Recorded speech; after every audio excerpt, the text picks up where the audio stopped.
Hey, what's up? How are you? Your caller number? No, I'm just kidding. How are you? What's your name? What's on your mind today? My name's Algo. Algo? Go ahead. What's on your mind, man? I'm feeling kind of sad today. Sad. Okay. I'm sorry to hear that. Why are you sad, man? Well, we're coming up on the 25th anniversary of the release of the Blair Witch, and I'm just feeling kind of down about it. 25 years, that's like something to be proud of. 25th anniversary of anything, if it's a good thing. Yeah, but we'll never get to experience it again, like when it first came out, you know? I am so with you, man. I feel like it's gonna be sort of, some people will recognize it this summer and they'll be like, ooh, 25 years special Blu-ray or whatever, director's cut, but they're not gonna celebrate it for what it was and what it is, for those of us who got to experience it when it came out. I feel like people who watch it now, they're just like, what is this piece of garbage? Why was this the thing that kind of became the grandfather of found footage movies? What is so special about this thing? Like, why is this considered the benchmark? I don't get it. Well, you don't have to sell me on it. I was there. It was summer of 99. The only place in the world where you could see the movie. That's right. They opened in New York. I saw it the first weekend and I was so blown away by it. It was one of the coolest, creepiest movies I'd ever seen. But then it got swept up in the whole, Time magazine and Life magazine, and those guys were on every interview show, and it just became this sort of trend and fad. And once anything becomes a fad, it gets overhyped, and then people started watching it because they couldn't believe the word of mouth, and it just became this huge thing, and it kind of collapsed under its own weight because nothing can live up to that kind of hype and scrutiny. You're right. It was really sad to see what happened in the 2, 3, 4 weeks after the initial kind of explosion when it really hit the public's awareness. But I think my story might just beat yours. Not that we're competing, but do you mind if I share?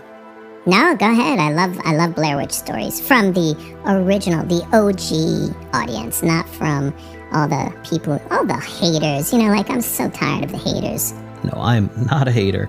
My story was, like I said, mid-July, late July of 99. There was one art house theater in New York. It's called the Angelica Film Center. It's still there, and it was literally the only place in the world where the movie was playing.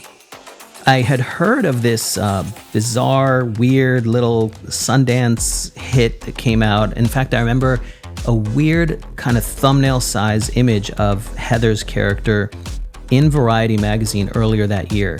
And I didn't know what to make of it. It was just, I remember it being kind of creepy and having no context, and this girl in the woods. And I remember the Dutch angle specifically. It was such a weird way to sort of choose to represent a movie in a major trade publication. And that's what stuck on my mind. So I was very curious about it. And I'd started hearing about this weird kind of investigative journalistic website that was gaining traction and a lot of traffic and word of mouth, and people were getting really excited about it. And it was reaching this kind of fever pitch. You couldn't not be aware of it. You couldn't ignore it. So I went to the theater, and I was there at 12 or 1 o'clock, something like that. I wanted to be one of the first to see it. And there were a fair amount of people in line, but it wasn't line out the door. I don't think it had achieved that kind of word of mouth yet. So I go into the Angelica, and I'm standing in line to buy my ticket. And slowly, my attention zoned in on these artifact display cases that were lining the ticket buying area. But I started paying attention, and there were things like film canisters and journals and audio tapes, and I think a bag and little placards indicating what all this stuff was. And I started reading it, and a lot of it was kind of covered in grime, and it looked like it had come from a dirty, nasty place, something that required somebody to dig it up. It wasn't clean, pristine stuff. And it was supposedly film canisters and audio tapes and stuff that they had discovered under the house where, as I would soon find out, the finale of the movie takes place, a year after the kids went missing or something like that. It was very mysterious and creepy and eerie. And because there was nothing known about the movie at that time, it planted the idea in your head that you were looking at kind of real life artifacts associated with the movie. And here you are about to buy a ticket to this. And what are you walking into? What exactly are you buying a ticket for? It really set a very uncomfortable, unique mood that I'd never had going to any movie in my life. It was packed, but it had been sort of a gradual accumulation, and there was like a buzz, there was like excitement. You could feel that people were really psyched and curious to see what this was all about. The lights finally went down, and I'll never forget, there was no music, there was no fanfare. It was just that simple white text title card that everybody who's seen the movie definitely knows and remembers, against a pure black background. And the incredibly brilliant thing about that was that this does not end well for the three people you're about to spend time with. So just know that going in. You already know you're headed for a bad situation, and it's there's no way around it. Do you remember that? Oh yeah, I remember that. I remember exactly those glass cases. That was a brilliant flourish. I remember the theater the lights went off, and it was just like you described. Again, I think I saw it the first weekend, so this was before the backlash kicked in, you know? It was still a very unknown commodity, so people were still sort of giving it every benefit of the doubt, no expectations. It didn't have to prove itself. There was none of that crap that kicked in the days and weeks, especially weeks, that followed. I'm not going to ruin it for anyone who hasn't seen it. This is not about spoilers. I'm just going to say there were 4 or 5 scenes, or I'll say moments in the movie, where I was so immersed and so uncomfortable, and I'm going to say scared, I'm not going to lie, I was scared, that I actually remember getting goosebumps. And I know for anybody who's seen it now or in the decades and years that followed, they're like, oh, you're such a wimp and loser. There was nothing scary about that movie. You have to understand, in the context of 1999, before internet, smartphones, social media, before the word going viral even was a thing, you did react to things in a different way. Just like people who, in the 1960, when Psycho came out, people reacted to that differently, right, than they would today. That movie still holds up, but of course it doesn't have nearly the shock value of 60 plus years ago. Exorcist, same thing. All these movies, they came out in a specific time with a specific context, a specific cultural expectation and relationship with movies.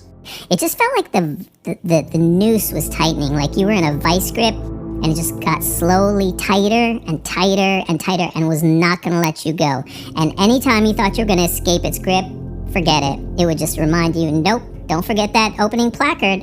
Those 3 kids are screwed, and you're going on the ride with them. Yep, that's exactly right. That was exactly the feeling. And the second thing that blew my mind is that when the roller coaster finally ended and the credits started playing and the lights slowly dimmed up, not one person in the theater got up.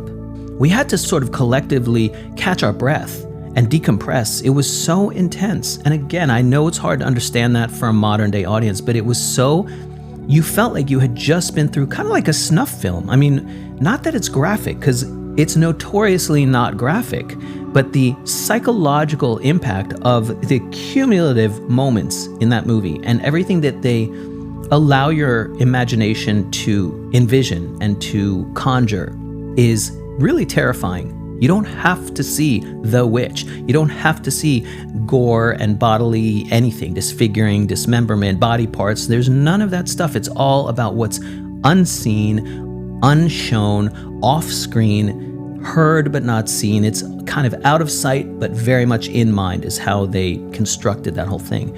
And it was incredible. I lived in Brooklyn at the time, so I took the subway home in just utter shock, just replaying what I had just experienced in my mind, trying to make sense of it, trying to understand how did they pull this off? I mean, this was such a watershed moment in cinema. And you knew you had just kind of seen something historically significant. You had no idea what it was going to become. I mean, this was opening day, but you kind of knew this is a game changer. There was no question. Yeah, absolutely. I remember feeling the same thing. And again, that was before the hysteria kicked in, but my audience had a pretty similar reaction to yours. So yeah, there's no way to deny its power and the immediacy of what it had achieved and people recognizing it, again, before it became a fad. Yeah, absolutely. I'm embarrassed to say it, but I'm going to say it. I had to close the door to my closet that night because I didn't want to see that kind of dead black space staring at me all night. I had to know the door was closed. And I slept very uncomfortably that night. And I probably had nightmares that I don't remember about the movie, but I couldn't stop thinking about that movie for probably a month. And I told every person that would listen, that would give me the time of day, I said, you have to see this movie. You have to see this movie immediately. It was one of the few times in my life where I became kind of a champion, like an evangelist for a movie. I don't think they could have bought that kind of publicity.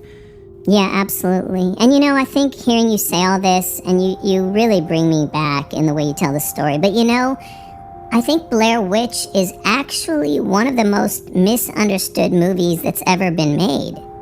Misunderstood? What do you mean? Well, you know that what we saw was not supposed to be what we ended up seeing. Like, the movie they made, the movie they set out to make, is not what they released. What do you mean what we were supposed to see? I mean, there's only one version of the movie, right? Dude, yes, but that wasn't what they set out to make.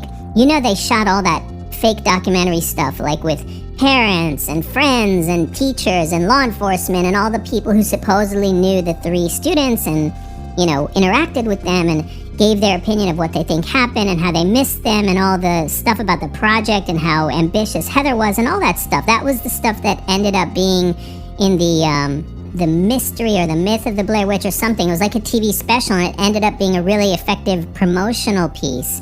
That stuff, that was the A-roll. That was supposed to be the movie. The stuff we saw, the stuff in the woods, was supposed to be just like snippets of the movie. That was all B-roll that the 3 actors shot, like 20 plus hours of footage. That was supposed to just appear here and there. That was not the movie.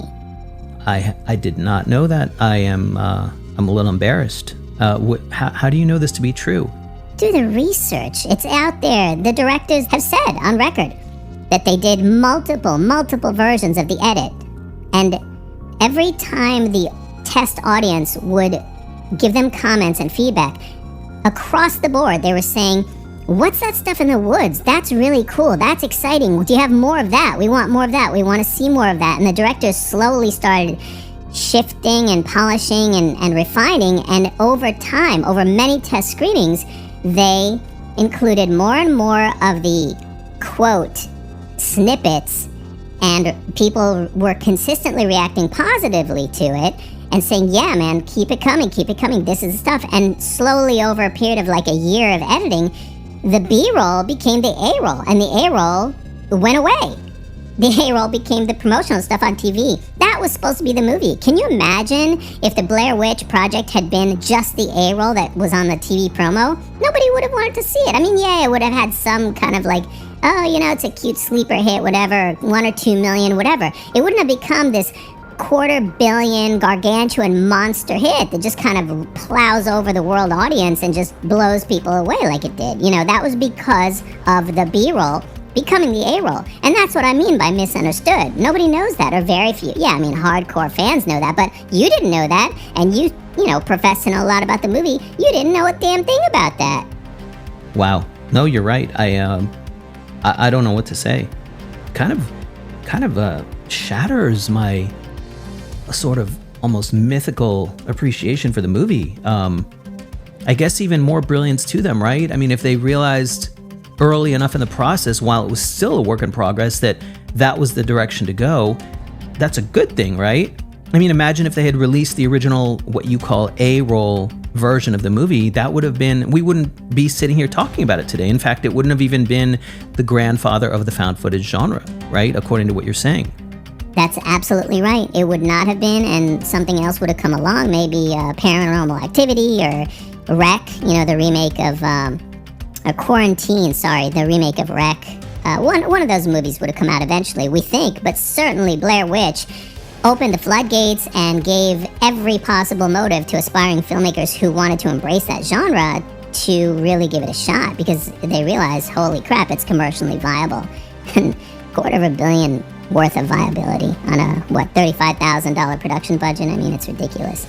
So it bums me out that people don't know that. Like, even you who are a huge fan of the movie, you didn't know that. So nobody knows it, and I get it. It's just sad. And here we are coming up on the 25th anniversary, and it's like this pedestalized, very vilified, dark, almost self-defeating sample of what it was. It's lost its mystique, is what I'm trying to say, and maybe that's why I'm sad. Because coming up on 25 years, I feel like it has lost a lot of the original impact and beauty and the reputation that it deserves. Putting aside the whole A-roll, B-roll argument, forget all that stuff.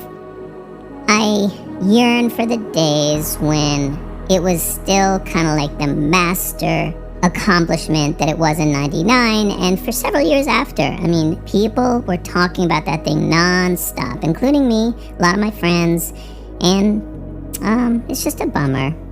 You're right. It's worth recognizing for what it was, what it is, and not let the erosion of time be the thing that gets focused on. I think the movie in 99, for what it accomplished and what was expected by audiences at that time, I think, I'm not going to say will never be equaled, because you never know what's going to come down the road, but it was a watershed moment, and I'm glad that you give it the sort of serious devotion and recognition that it deserves. I agree with you, and I will keep the flame alive.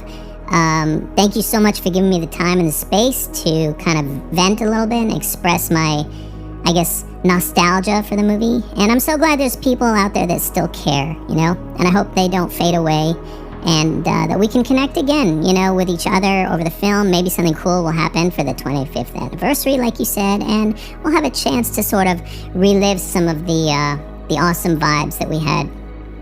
All right, thank you so much. Take care. Good talking to you. Good talking to you too. Take care. Bye-bye.